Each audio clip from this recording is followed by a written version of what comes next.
Hello and namaste everyone. Thank you very much for watching this video. My name is Luki Elijah and I'm in Bali, the island of the gods.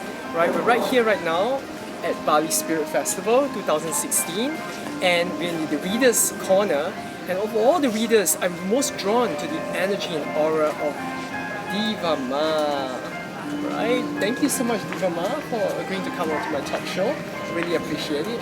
You know, I just love your energy. I was so drawn and connected with you on many levels, and I just thought that I would like to invite you to share some of what you do and about yourself and give an energy transmission to the audience. Right? Could you start by introducing yourself? Namaste. I'm Devi Ma. I'm Australian and I've lived in Byron Bay on and off for the last 15 years.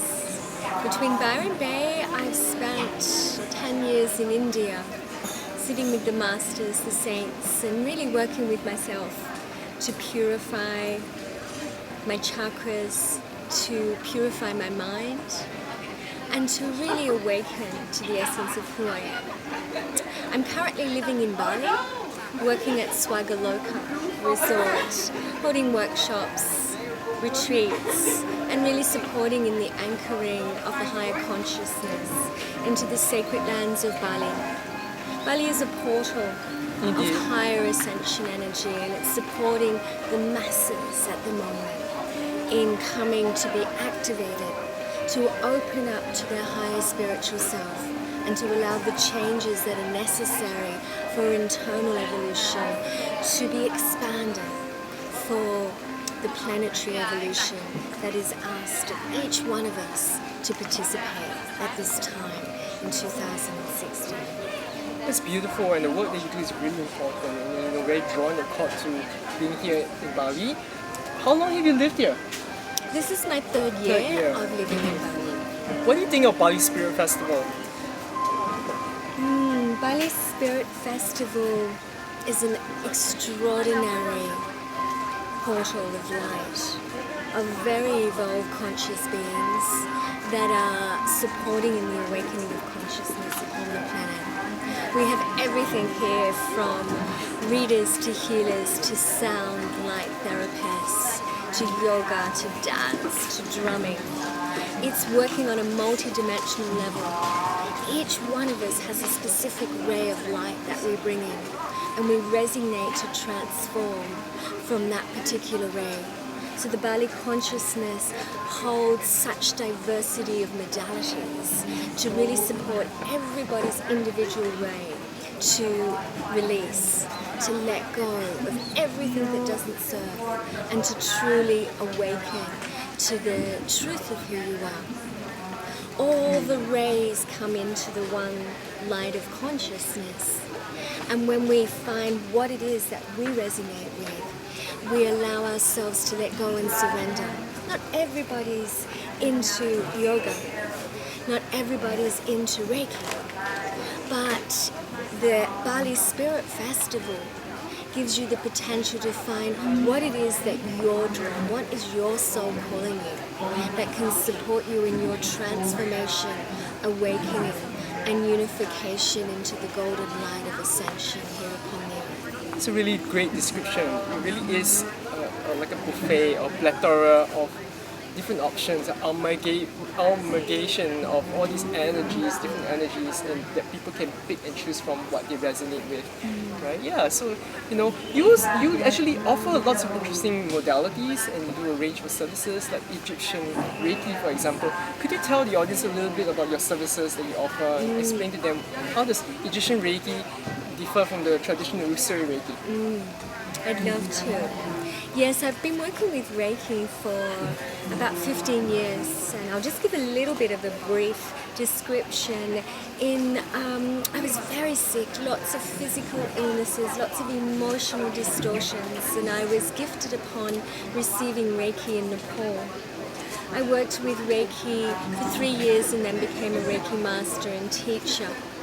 My teacher of Reiki spent many years in India.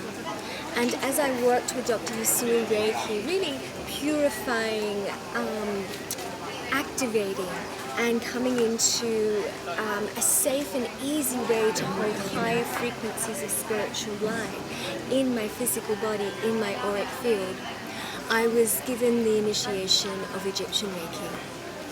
Egyptian Reiki is slightly different in a sense that the codes and symbols that we are working with are coming from the mystery school of Egypt. They were channeled from Valerie Redding, from Hathor, and it's aligned to the Anubis energy, the resurrection of humanity to remember who we truly are. Sometimes the Usui Reiki can be very much for healing the body, purifying the emotions and awakening us to that spiritual field of light that is the essence of every being upon the earth. Egyptian Reiki takes it a little bit further, and it allows you to go back into that timeline of consciousness and to remember all your gifts, all of the ancient wisdom that you carried from that time in civilization. These codes can clear ancient memories, they can clear anything of the underworld, anything of the upper world. They can truly awaken the divine feminine essence that was lost in the fall of Egypt. And so these symbols are supporting in the awakening of the divine feminine essence, which is very much the Shakti, the life force, the spiritual consciousness that flows upon the earth. We've been living in a period of time that's been driven very much from the physical body, from the mental body, one that felt they needed to thrive and achieve from that realm of consciousness. Egyptian Reiki supports you to really come into harmony with the feminine qualities, the spirituality, the intuition, the knowing, that continue flowing with life, not holding on out of fear, but opening and expanding to the love that we all are, and living our lives from that field of consciousness. When we create from our love portal, everything in our days reflect that. Throughout the day, every interaction that you have with someone is one that is expanding that field of love, that field of the Divine Mother, that divine feminine essence, that allows us to truly see the Namaste, the divine, in each person, in each interaction. Egyptian Reiki holds these keys, these sounds to open up the portals of remembering who you are. That's very good in-depth description and explanation of what it is this modality is about. I'm sure those people who have resonate with their Egyptian past lives will really be drawn to this particular modality.